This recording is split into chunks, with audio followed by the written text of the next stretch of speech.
ఉప్పు ఇల్ల அந்த காலத்துல உப்பு இல்ல உப்பு இருந்தது நல்லமா இப்ப உப்பு இல்ல ஒண்ணும் இல்ல දැන් මොනවත් නැහැ ඒක නිසා ලුණු දෙන්න බැරි නම් බෑ කියන එක පිළිගන්න මේ ඉතිහාසයේ ඉඳන් සුද්දා ගහන වෙලාවේ උඩරට ඌව වෙල්ලස්ස අල්ලන වෙලාවේ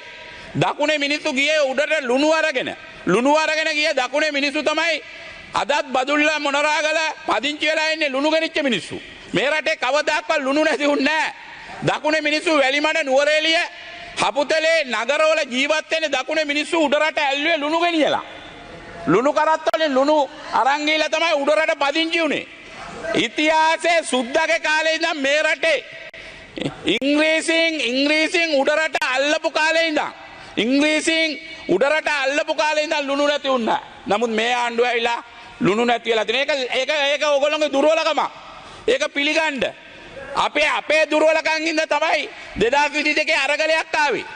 පොහොර ප්‍රශ්නේ හින්දා තමයි මිනිස්සු එළියට බැස්සේ ඒ කාලේ පොළොන්නරුවේ ඔයා කොහමද රඟපෑවේ ඔයාට ඔය මනාප ලක්ෂ ගණන් ආවේ නිකන් නෙවෙයි අපේ අරගලේ හින්දා නැත්තම් ඔයාට කොහෙන්ද ලක්ෂ ගණන් එන්නේ